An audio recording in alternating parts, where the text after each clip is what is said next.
जो लोग भी तैरना सिखाते हैं, वो कला इतनी है कि वो तुम्हें भरोसा दिला देते हैं कि मैं खड़ा हूं, तुम जानते हो ये आदमी तैरना जानता है, तुमने ऐसी नदी पार होते देखा, कोई डर नहीं। बस तुम्हारे डर को कम करने की जरूरत है। गुरु तुम्हारे डर को काटता है। गुरु भगवान नहीं दे सकता, भय को काट सकता है। भय कटा कि तुम भगवान हो। तुम्हारी हिम्मत बढ़ी, तुमने छलांग ली कि तैरना तो तुम्हें आता ही है। तैरने को तुम कभी भूले ही नहीं हो, इसलिए एक बार तैरना आ जाए तो फिर कोई कभी नहीं भूलता। बड़ी मजे की बात है, और सब चीजें भूल जाती। तैरना क्यों नहीं भूलता? तुम 30 साल तक मत तैरो, भूलोगे नहीं। 30 साल तक और कोई चीज याद रखने की कोशिश करो। 30 साल तक मां को ना देखा हो तो मां का चेहरा भूल जाए, संदिग्ध हो जाओ। 30 साल तक भाषा का उपयोग न किया हो, भाषा भूल जाएगी। 30 साल लंबा वक्त है, लेकिन 30 साल तैरना मत, तो भी भूलोगे नहीं। पानी मोतरे की तैरना है, जरूर तैरने में कुछ फर्क है। तैरने का संबंध तुम्हारी स्मृति से होता तो तुम इसे भी भूल जाते। तैरना तुम शायद जानते ही हो, इसका संबंध स्मृति से नहीं। इसे तुमने कभी सीखा नहीं, अगर सीखा होता तो भूल सकते थे। इसका सिर्फ आविष्कार हुआ है, ये मौजूद था, तुम सिर्फ पहचाने, प्रतिभिज्ञा हुई, रिकॉग्नाइज किया कि मैं जानता हूं। और जिस दिन तुम ठीक से पहचान लोगे, उस दिन तैरने की भी जरूरत नहीं पड़ती। कुशल तैराक नदी में लेट जाता है, हाथ पैर भी नहीं तड़फड़ाता, नदी ही उसे संभालती। इतनी भी जरूरत नहीं रहती, क्योंकि उसका भय बिल्कुल कम हो गया है। भय ही डुबाता है, नदी नहीं डुबाती। इसलिए मुर्दे को डुबाना मुश्किल है, क्योंकि मुर्दे को भयभीत करना मुश्किल है। मुर्दे को छोड़ दो नदी में, वो तैरता चला जाता। लाख नदी कोशिश करे, कितनी ही गहरी हो, नदी मुर्दे को नहीं डुबा सकती, जिंदा को डुबाती, क्योंकि जिंदा भयभीत होता है। तब जरा सोचना जैसा है कि नदी डुबाती है या भय डुबाता है। तैरने में कठिनाई है या तुम्हारे भयभीत चित्त की जटिलता है? तुम्हारे भय में सारी जटिलता है। ध्यान तो सरल है, तुम कठिन हो। तुम्हारी कठिनाई जितनी कटेगी उतना ही ध्यान सरल होता जाएगा। जिस दिन तुम्हारे भीतर कोई कठिनाई ना होगी, तुम पाओगे ध्यान इतना सरल है जैसे श्वास लेना। तुम्हें कुछ भी नहीं करना होता।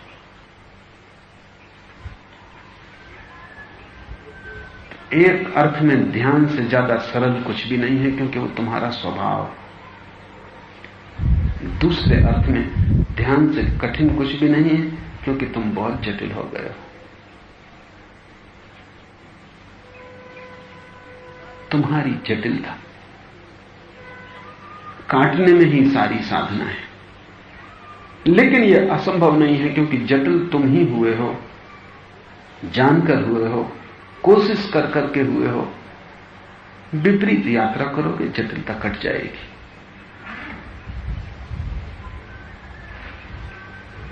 तुम्हारी हालत ऐसी है जैसे कोई आदमी कमर झुका के चलने का अभ्यास कर ले। कमर झुका के चले, साल 2 साल अभ्यास करना पड़े, फिर सरल हो जाए, फिर उसको सीधी कमर करना मुश्किल हो जाए। जन्मों जन्मों तक तुम विचार के साथ चले हो, विचार ने तुम्हारी कमर तिरछी कर दी। उसके कुछ फायदे हैं इस वजह से। मैंने सुना है गांव में एक आदमी था, रोज राज्य में युद्ध होते रहते, जवान पकड़ लिए जाते, स्वस्थ आदमी पकड़ लिए जाते। तो उसने पहले से ही झुक के चलना शुरू कर दिया। धीरे धीरे उसकी कमर तिरछी हो गई। जवान पकड़े जाते, लेकिन उससे कोई कभी नहीं पकड़ता था। वो सोचता था कि ये झुक के चलने से कुछ हर्जा तो है नहीं, जब चाहेंगे सीधे खड़े हो जाएंगे, इसमें लाभ ही लाभ था। लेकिन थोड़े दिन में उसने पाया कि अब सीधे खड़ा होना असंभव है, कमर झुक ही गई। इन्वेस्टमेंट जब भी तुम करते हो किसी गलत चीज में, तो थोड़ा होश से करना। उससे कुछ लाभ दिखाई पड़ रहा हो, भला तात्कालिक, लंबे अरसों में महंगा पड़ जाएगा। विचार का कुछ लाभ है, चिंता का कुछ लाभ है, तनाव का कुछ लाभ है, इसलिए तुम तने हो, चिंता से भरे हो, विचार से भरे हो। इस जगत में कुछ चीजें बिना चिंता के नहीं मिलती। इस जगत में जो निश्चिंत है वो कुछ चीजें तो पा ही नहीं सकता। धन कमाना बहुत मुश्किल है जो निश्चिंत है। जो निश्चिंत है वो दिल्ली नहीं पहुंच सकता, राजपदों पर बैठना कठिन है। जो निश्चिंत है वो दूसरों की छाती पर सवार नहीं हो सकता, क्योंकि जब तुम दूसरों की छाती पर सवार होते हो तो चिंता पकड़ती है, क्योंकि दूसरों को भी तुम मौका देते हो कि तुम्हारी छाती पर सवार होने की कोशिश करें, कम से कम तुम्हारे छुटकारे से बाहर निकलने की चेष्टा करें। जब तुम पद की तलाश में जाते हो तो चिंता स्वाभाविक है। एक राज्य के मुख्यमंत्री मेरे पास आते थे, वो हमेशा कहते कोई तरह से मेरी चिंता से छुटकारा देना। मैंने उनसे कहा कि एक बात साफ कर लो, अगर मुख्यमंत्री रहना तो चिंता में कुशलता प्राप्त करो, छुटकारे की कोशिश मत करो, क्योंकि मुख्यमंत्री पद नहीं बचेगा अगर चिंता से छुटकारा करना है। और अगर चिंता से ही छूटना है तो इतनी तैयारी रखो कि मुख्यमंत्री पद छूट जाए।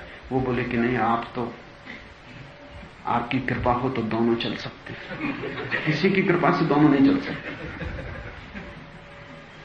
लेकिन आपका आशीर्वाद चाहिए। मैं आशीर्वाद इसमें दे भी नहीं सकता क्योंकि ये होने वाला नहीं। चिंता ना हो और मुख्यमंत्री का पद बना रहे, कैसे होगा? रॉकफेलर होना चाहते हैं और भिखमंगे की तरह शान से सोना भी चाहते हैं, दोनों नहीं हो सकते। भिखमंगे को कुछ तो बचने दो, उसको नींद बची है वो भी तुम चाहते हो।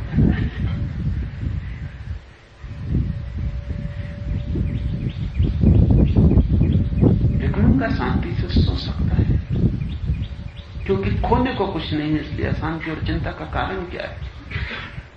तुम्हारे पास जितना खोने को होगा उतनी अशांति और चिंता बढ़ेगी। लेकिन आदमी इसी मूढ़ता का प्रयोग करना चाहता है जीवन में, इसी आशा में कि चिंता भी ना रहे, धन भी हो, पद भी हो, प्रतिष्ठा भी हो, महत्वाकांक्षा भी पूरी हो और चिंता भी ना हो। तुम असंभव की मांग कर रहे हो, यह असंभव होने वाला नहीं है। स्पष्ट हो जाना जरूरी है। चिंता जाएगी तो महत्वाकांक्षा जाएगी, तब ध्यान उत्पन्न होगा। इसलिए बहुत लोग ध्यान में उत्सुक होते हैं लेकिन गलत कारण से उत्सुक होते हैं। और जो धंधा करने वाले गुरु हैं वो समझते हैं कि किस कारण से लोग ध्यान में उत्सुक होते हैं। तो महेश योगी जैसे व्यक्ति प्रचारित करते हैं कि इस जगत में भी लाभ होगा, उस जगत में भी लाभ होगा।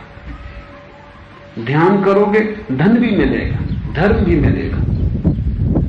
अमेरिका में अगर किसी से कहा जाए कि सिर्फ धर्म मिलेगा तो कोई उत्सुक ही नहीं होगा। धर्म चाहता कौन? लोग धन चाहते, और धन के साथ साथ अगर शांति भी मिलती हो तो लोग लेने को तैयार हैं। लेकिन बात ही व्यर्थ है। चिंता का कुछ लाभ है, इसलिए तो लोग चिंतित हैं। नहीं तो लोग चिंतित क्यों होते? लोग बिना कारण चिंतित, बिना लाभ के चिंतित। तुम चिंता छोड़ना चाहते हो, लाभ बचा लेना चाहते हो, यही जटिलता है। जिस दिन तुम्हें यह साफ हो जाएगा उस दिन तुम चिंता को उतार कर रख सकते हो, लेकिन साथ ही लाभ भी जाता है चिंता का।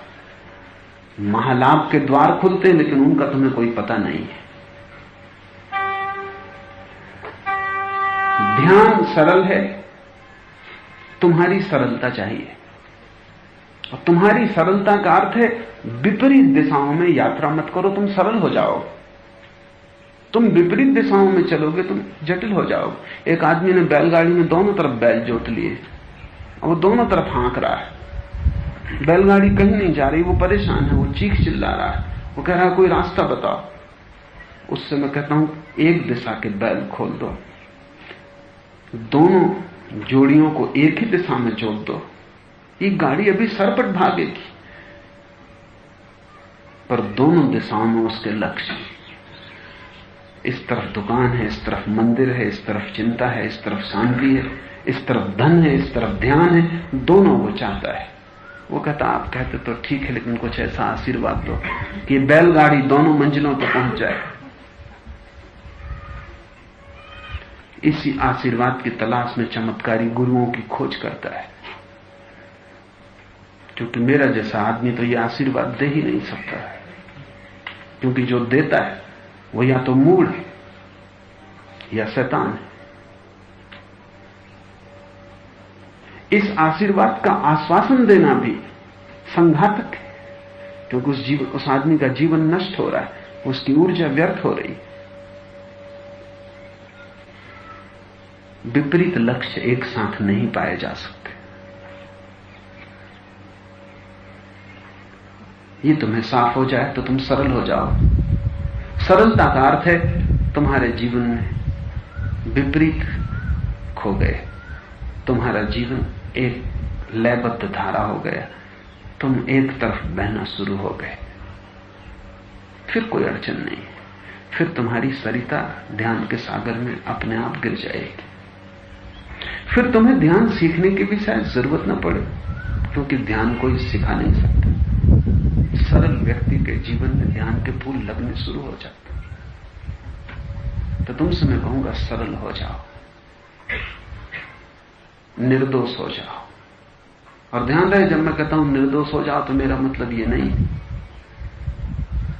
कि तुम सिगरेट मत पीना तो निर्दोष हो जाओगे, कि तुम शराब मत पीना तो तुम निर्दोष हो जाओगे, कि तुम मांस मत खाना तो तुम निर्दोष हो जाओगे। नहीं, हालांकि मैं जानता हूं तुम निर्दोष हो जाओगे तो तुम सिगरेट न पी सकोगे, शराब तुम न छू सकोगे, मांसाहार असंभव होगा। लेकिन तुम शराब न पियो, मांस न खाओ, सिगरेट न पियो तो तुम निर्दोष हो जाओगे। ये मैं नहीं कहता, इतना सस्ता नहीं है मामला, क्योंकि बहुत से लोग न शराब पी रहे हैं, न मांस खा रहे हैं, न सिगरेट पी रहे हैं और निर्दोष नहीं। बल्कि कई दफे तो ऐसा होता है कि ऐसे आदमी ज्यादा खतरनाक है। हिटलर न शराब पीता, न मांस खाता, न सिगरेट पीता। हिटलर शुद्ध शाकाहारी, शुद्ध शाकाहारी ही इतना उपद्रव कर सकता है जितना हिटलर ने किया। मुसोलिनी शुद्ध शाकाहारी। इन दो शाकाहारियों ने इस पृथ्वी पर जितना नरक खड़ा किया उतना कोई मांसाहारी कभी नहीं कर पाए। अगर साधुओं से पूछो तो हिटलर बिल्कुल साधु मालूम पड़ेगा। न फिल्म देखता, न संगीत में उसे रस है, न नाच देखने जाता। एक अर्थ में करीब करीब ब्रह्मचारी है, क्योंकि स्त्रियों में भी उसे रस नहीं। ब्रह्म मुहूर्त में उठता है और करीब करीब अपनी कोठरी में बंद है, लेकिन बड़ा विस्फोटक आदमी सिद्ध हुआ। तो मैं तुमसे नहीं कहता कि तुम इन चीजों को छोड़ दोगे तो सरल हो जाओगे। अगर तुमने सरलता के लिए इन्हें छोड़ा तो तुमने गणित तो पहले बिठा लिया। यही गणित तो तुम्हारी जटिलता है। तुमको कोई भरोसा दिला देता है कि सिगरेट मत पियो तो मोक्ष मिल जाएगा, तुम छोड़ देते हो। कभी तुमने सोचा कि कितने सस्ते में तुम मोक्ष पाना चाह रहे हो? सिगरेट छोड़ के तुम मोक्ष पाना चाह रहे हो। सिगरेट छोड़ के अगर मोक्ष मिलता हो तो पाने योग्य भी नहीं है, क्योंकि कीमत कितनी। अगर शराब छोड़ कर मोक्ष मिलता हो तो पाने योग्य भी नहीं, कितना मूल्य होगा उसका जो शराब छोड़ने से मिल जाता हो। नहीं, तुम क्या करते हो इससे बहुत सवाल नहीं है। तुम्हारी सरलता का संबंध है कि तुम विपरीत दिशाओं में मत बहो। तुम जो भी करो उसमें एक संगति हो, उसमें एक आंतरिक संगीत हो, उसमें विघटन और विरोध ना हो। सरलता का अर्थ है तुम एक तरफ प्रवाहित, और यही बुद्धिमानी का लक्षण है कि तुम बहुत तरफ न बहो, बहुत दिशाओं में यात्रा मत करो। तुम्हारी जीवन ऊर्जा एक तीर की तरह चले तो तुम लक्ष्य तक पहुंच जाओगे। लक्ष्य दूर नहीं है, सरल होते ही चित्त ध्यान को उपलब्ध हो जाता है। इस कथा में ध्यान की कठिनाई नहीं बताई गई है, बताया गया ध्यान के संबंध में बताना कठिन। तो एक तो कठिनाई है बुद्ध की, जब वो 6 वर्ष तक ध्यान की साधना करते, वो कठिनाई बड़ी नहीं है। दूसरी कठिनाई है 40 वर्षों तक जब वो ध्यान के संबंध में लोगों को समझाते, वो दूसरी कठिनाई बड़ी है। पहली कठिनाई तो वो 6 साल में पार कर गए, दूसरी कठिनाई वो 40 साल में भी पार नहीं कर पाए। पहली कठिनाई तो सभी लोग थोड़े बहुत दिनों में पार कर लेते हैं, दूसरी कठिनाई अब तक कोई पार नहीं कर पाया, कभी कोई पार कर भी नहीं पाएगा।